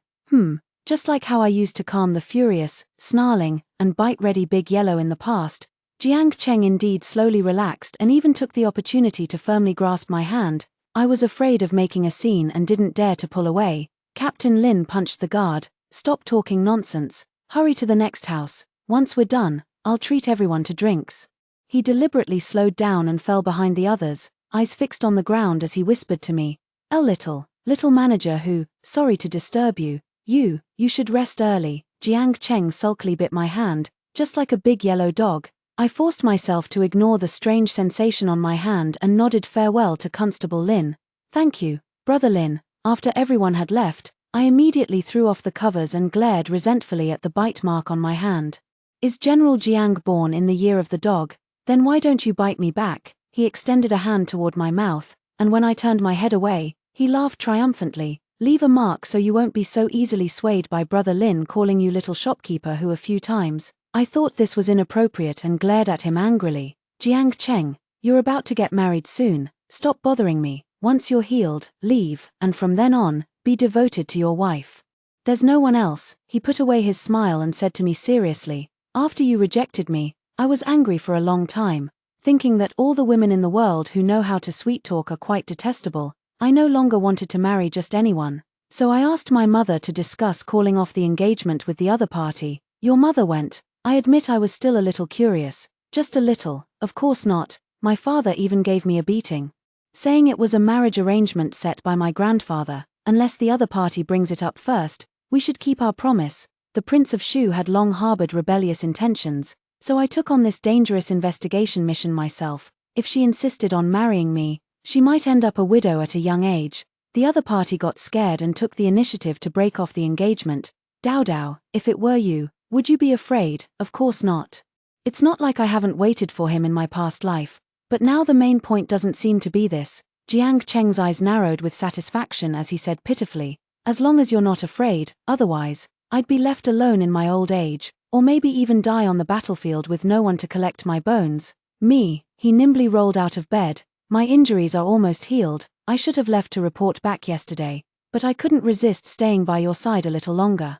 He packed his belongings neatly and looked at me hopefully. Dao, before I go, could you call me husband one more time? My mind was still in a daze, and in the end, I only managed to say indifferently, General Jiang, take care on your way. Jiang Cheng's eyes dimmed, and finally, he leaned down and whispered in my ear, leave Shu as soon as possible and go home to wait for me. He also left a gentle kiss on my forehead. Damn it, my face flushed uncontrollably again. When second brother returned, I told him the whole story, and he immediately jumped up. You met him again, and spent so much time alone with him. Second brother, frustrated with my lack of progress, wanted to shake my head to bring me to my senses. I pushed his hand away. You, who've been single since birth, wouldn't understand. I can't just leave Jiang Cheng injured and do nothing. Second brother's focus was indeed diverted by me. Who is the reason I'm single? That Shosho girl I had my eye on last time. We were getting along just fine, but who knew as soon as you showed up, her eyes were only on you, and the time before that, he started his tearful complaints again. Phew, I dodged a bullet. We quickly settled the matter of the shop, telling outsiders only that an elderly family member was seriously ill and we needed to go back to take care of them for a while. Constable Lin hurried over, looking reluctant. Little Hu, when will you be back? Brother Lin, I might not be coming back, I said with deep regret. His smile froze on his face. I wanted to get closer to you before saying this. Is it too late now? He clenched his fists, his voice hoarse. Officer Lin had helped me a great deal and was a very kind person, but I could only wave goodbye to him. Halfway through our journey, we heard that the emperor was furious and had dispatched the imperial army to conquer Shu. General Jiang was among them. My heart tightened, and I tossed and turned, unable to sleep. Several days later, before we even reached Huzhou City, news came that the king of Shu had been defeated and taken his own life. Before his death, he sent assassins he had raised in his palace to kill several military commanders. General Jiang was severely wounded while saving a comrade, and his fate remains unknown. I am a eunuch, and after I die, no one will burn paper offerings for me. Let it be buried with me, so that in the next life I can become a whole person. As long as you're not afraid, otherwise, I'll only grow old alone, or perhaps end up dying on the battlefield with no one to collect my bones. If he were living a good life in this world, enjoying himself freely, with a harmonious family, I might be able to let go, but I can no longer bear the pain of watching him pass away a second time. I pursed my lips and tugged at my second brother's sleeve. He sighed. Let's head back. I'll go with you. The smoke of battle had just cleared, and the army hadn't fully retreated yet. We sent word to someone, and a young man came over, giving me a few glances. You say you're the young general's fiancé. What's your name? My name is Hu Tao, Jiang Cheng. He calls me Dao. I was still dressed in men's clothing and felt a bit embarrassed. It's not easy to see Jiang Cheng. I can only say that. The young man smiled slightly. So you're the Dao he's always talking about.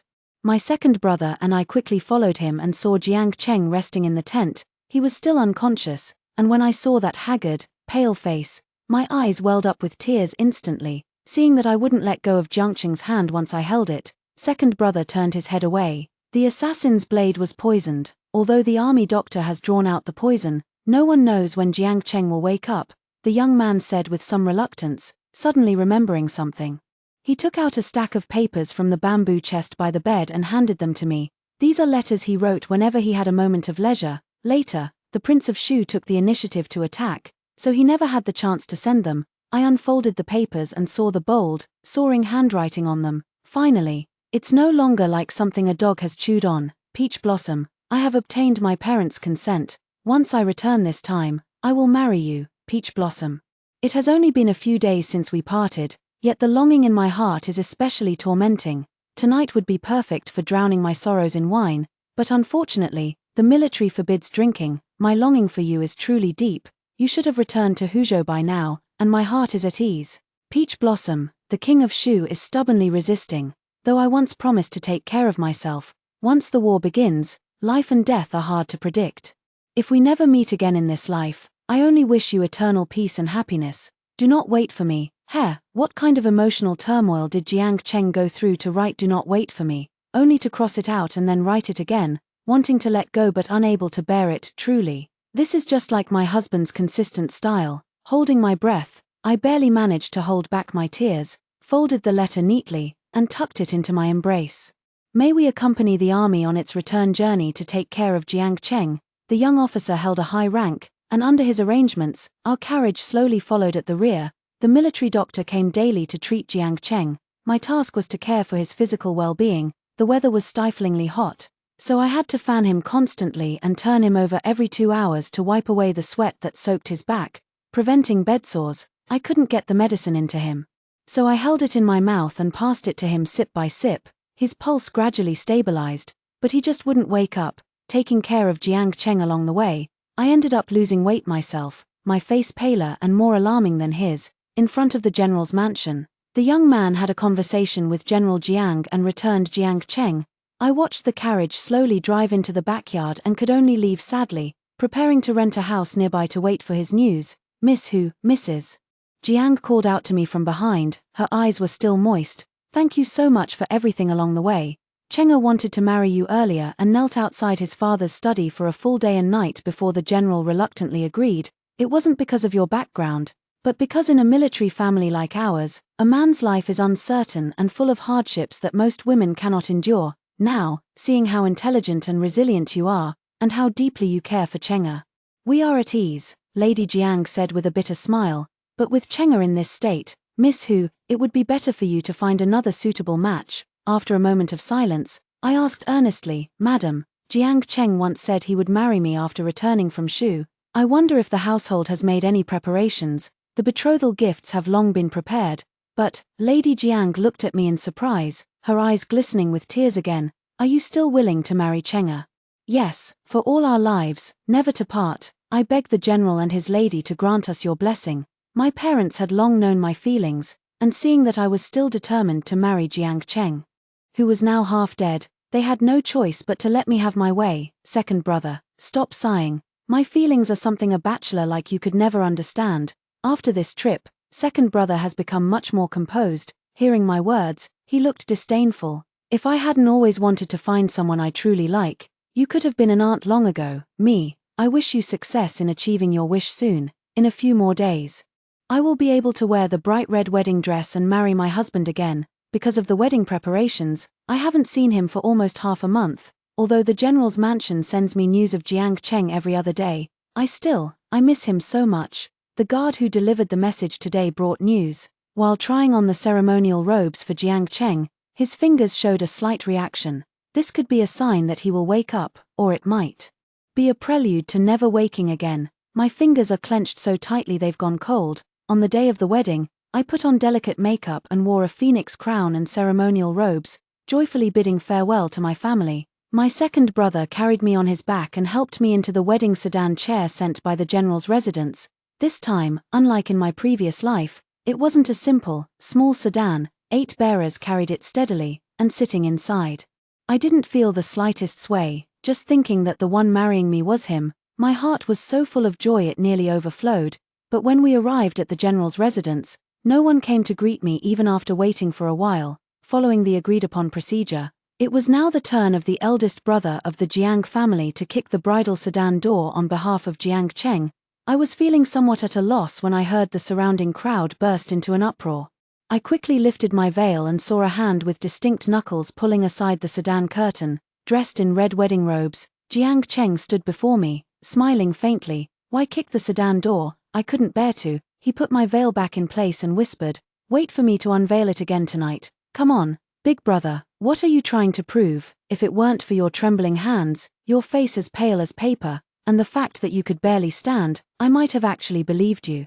With the support of several guards, Jiang Cheng insisted on holding my hand as we slowly stepped over the fire pot, and we performed the ceremony amid the blessings of the crowd. As soon as we entered the bridal chamber, the crowd dispersed with laughter. Just as Jiang Cheng grasped a corner of my veil, he collapsed stiffly to the ground. I quickly checked his pulse, it was still steady. He must have fainted from suddenly exerting too much force. It took great effort to move him onto the bed. And I was drenched in sweat from the exertion. I had the maid bring in some water, wrung out a cloth, and wiped the dust from his face. Jiang Cheng woke up a moment later, and as soon as he came to, he grabbed my hand and smiled. I knew it. Dao Dao couldn't bear to part with me. No matter what, you would marry me. I held his hand back, my heart aching. When did you wake up? This morning. I vaguely heard someone say it was a joyous day. I didn't want you to be all alone, so I suddenly woke up. He pounded the bed in frustration. What a shame. I have no strength in my body right now. I can't do anything on our wedding night. Just being sober is something to be thankful for, I thought to myself, feeling sweetly amused, and replied to him with a hint of annoyance. What else do you want to do? He pondered seriously and said, didn't you say I was a little eunuch in my past life? All the things I owe you, shouldn't I make up for them in this lifetime? I didn't know whether to laugh or cry. Well, thank you so much. He held me tightly in his arms, his body cold, and rubbed his newly grown stubble against my hair, saying with a smile, Dao Dao, I'm so happy. I smiled sweetly. Me too. My eyes saw nothing but my husband's handsome brows and eyes, and my own face reflected in his dark pupils. I could no longer see the room adorned in red, hear the clamor of the guests, or smell the heavy scent of medicinal herbs in the air. It felt as if only he and I remained between heaven and earth, generation after generation, never to part. The end.